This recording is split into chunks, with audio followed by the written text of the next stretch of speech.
Hello नमस्कार, आप सभी का बहुत बहुत स्वागत है आपके चैनल पर। दोस्तों, हाल फिलहाल जम्मू कश्मीर विधानसभा का चुनाव होने वाला है। यहाँ की क्षेत्रीय राजनीतिक पार्टी अपने पे यहाँ पर दावेदार पकने वाली है।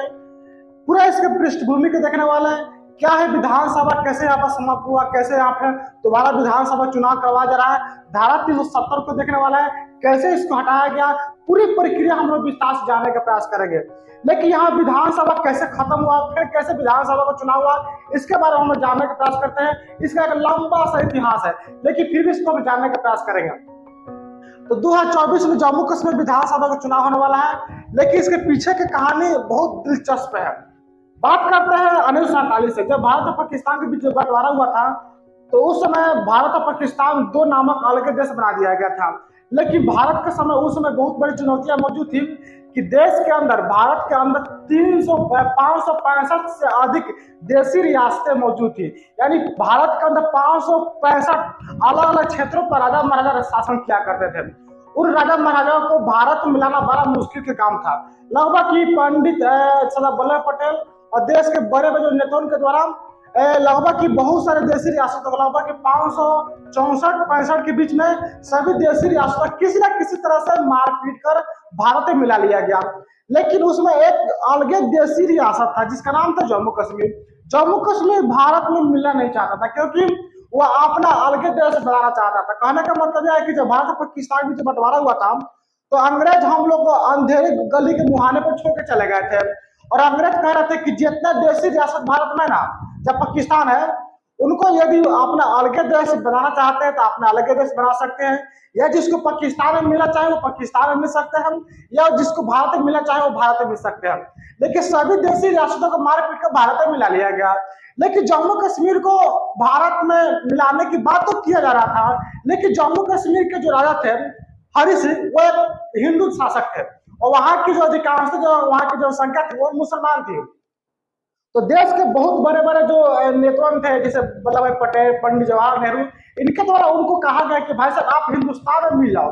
लेकिन वहां के शासक हरि सिंह ने कहा कि भाई साहब ना पाकिस्तान में मिलेंगे और ना हिंदुस्तान में मिलेंगे, हम अपना अलग देश बना के चलेंगे, मतलब अपना अलग देश जम्मू कश्मीर बनेगा। ठीक है, तो भाई साहब देश के जो नेताओं ने कहा ठीक है बेटा, तू जाओ अपना अलग देश बनाओ।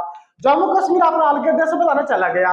जब जम्मू कश्मीर अपना अलग देश बनाने चला गया, तब उधर से पाकिस्तानी और अपने चाल चलन चलना शुरू हो गया, और पूरे कबायली के भेष में पाकिस्तानी जम्मू कश्मीर पर हमला करना स्टार्ट कर देते, क्योंकि अपना अलग देश बनाने जा रहा था ना। तो अपना अलग देश बनाने के दौरान अकेले पड़ गया, तो पाकिस्तानियों ने अपने कबायली के साथ उस पर हमला कर दिया। हरि सिंह डर गए, बेचारा डर गया, और डर के मारे भारत में फिर वापस आ गए। उसमें सरदार वल्लभ भाई पटेल, पंडित जवाहरलाल नेहरू और भारतीय गवर्नर जनरल लॉर्ड माउंटबेटन सभी एक साथ थे लोग। और इन लोगों से सहायता, हेल्प मांगने के लिए दौड़े आया और कहा कि भाई साहब हमारी हेल्प करो, हमारी सहायता करो। लोगों ने पूछा कि क्या हो गया, तो भाई साहब तो पाकिस्तानियों ने हमला कर दिया, कबायली के भेष में पाकिस्तानियों ने जम्मू कश्मीर पर हमला कर दिया। तो पंडित जवाहरलाल नेहरू, पंडित आपको सरदार वल्लभ पटेल, लॉर्ड माउंटबेटन थे, इन लोगों ने कहा कि भाई साहब यदि आप भारत में मिलना ही चाहते, यदि आप भारत का सहायता चाहिए, तो आपको एक काम करना पड़ेगा। काम क्या करना पड़ेगा? एक विलय पत्र पर हस्ताक्षर करना पड़ेगा। विलय पत्र पर हस्ताक्षर करना पड़ेगा, तभी हम आपको हेल्प करेंगे। और तब जम्मू कश्मीर के राजा हरि सिंह ने 26 अक्टूबर 1947 को एक विलय पत्र पर साइन किया, और इस विलय पत्र को साइन किया। इस साइन को बोलते हैं हम लोग इंस्ट्रूमेंट ऑफ एक्सेशन। मतलब कि इस विलय पत्र पर साइन किया, तब यहाँ भाई साहब, यहाँ पंडित जवाहरलाल नेहरू और सरदार वल्लभ भाई के नेतृत्व में यहाँ पर बहुत सारे सैनिक भेजा गया। और तब जैसे वहां पर भारत के सैनिक गए, तब तक पाकिस्तानी अपन चाल चलन दिखाकर अब कश्मीर के जिस इलाके पर कब्जा कर चुके थे उसका नाम पड़ गया पीओके। तो नेहरू और जो लॉर्ड माउंटबेटन के बीच में जो समझौता हुआ था, हरि सिंह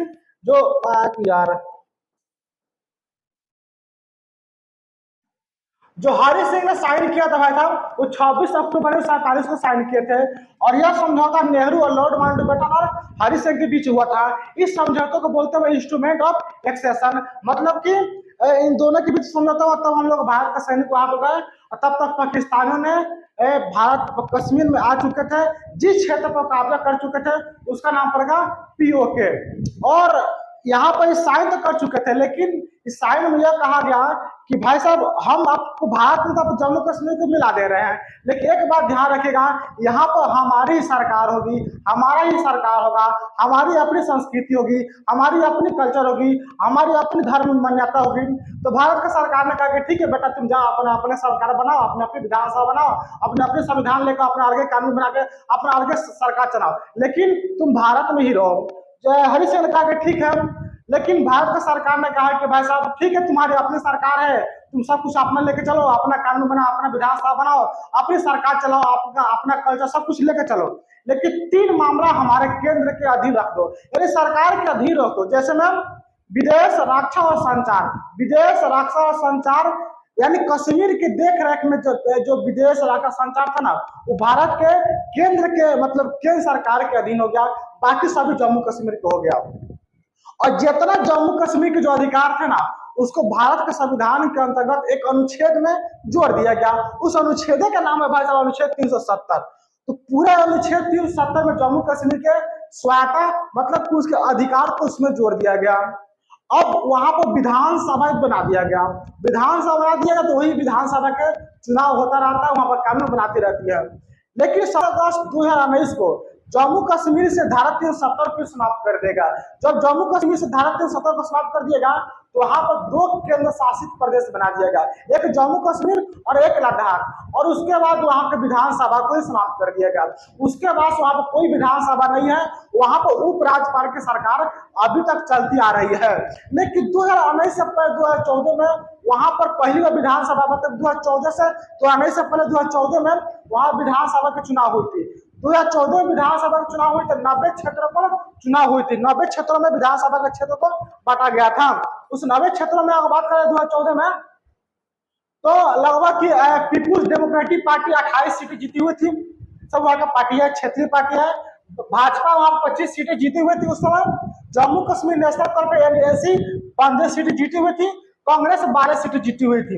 अगर बात करें तो पूरा पीडीपी और भाजपा दोनों ने मिलाकर आपको सरकार बनाए हुए थे, और आपको पीडीपी से जो सरकार बनी हुई थी वो महबूबा मुफ्ती के साथ उप मुख्यमंत्री बने हुए थे। यानी पीडीपी और भाजपा दोनों ने मिलकर आपका सरकार बनाते हैं, और वहां पीडीपी की तरफ से महबूबा मुफ्ती वहां पर सरकार बनती है, मुख्यमंत्री बनती है, और भाजपा की तरफ से वहां पर आपको उप मुख्यमंत्री बनाया जाता है। लेकिन यहाँ पर जो चुनाव होने वाला है अभी 2024 में, लगभग 3 फेज में चुनाव होगा। 3 फेज में चुनाव करेंगे, मतलब कि एक चुनाव आपका 18 सितंबर को होगा, एक आपका 25 सितंबर को होगा, और एक आपका 1 अक्टूबर होगा।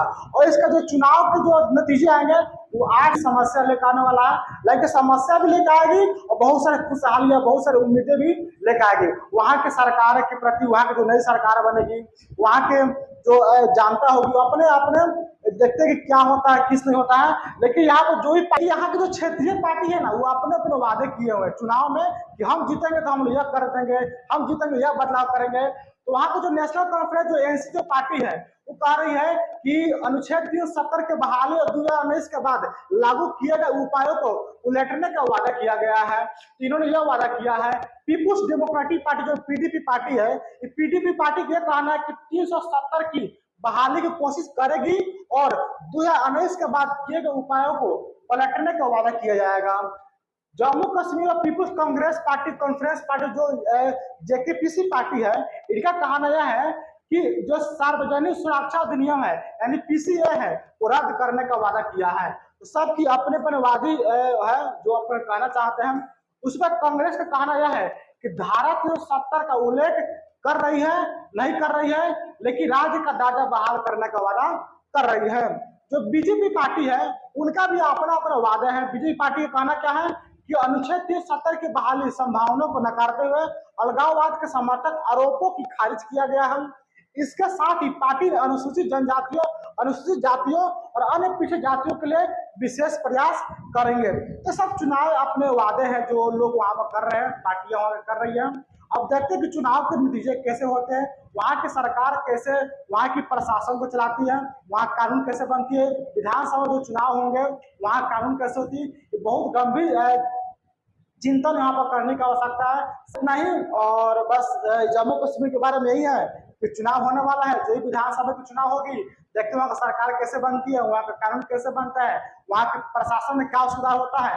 बस ये चुनाव के बाद जब चुनाव के नतीजे आ जाएंगे, उसके बाद सरकार बन जाएगी, उसके बाद वहाँ के प्रशासन को देखा जाए कि प्रशासन कैसे वहाँ का संभाले जाते हैं, जम्मू कश्मीर में क्या बदलाव होता है, तो हम लोग चुनाव के बाद ही देख पाएंगे और तभी हम लोग वहाँ जानकारी मिल पाएगी। बस आज के इतना ही। यदि आपको वीडियो पसंद है यदि आपको ये वीडियो पसंद है दोस्तों में जरूर शेयर कीजिए, लाइक कीजिए, सब्सक्राइब कीजिए। जय हिंद।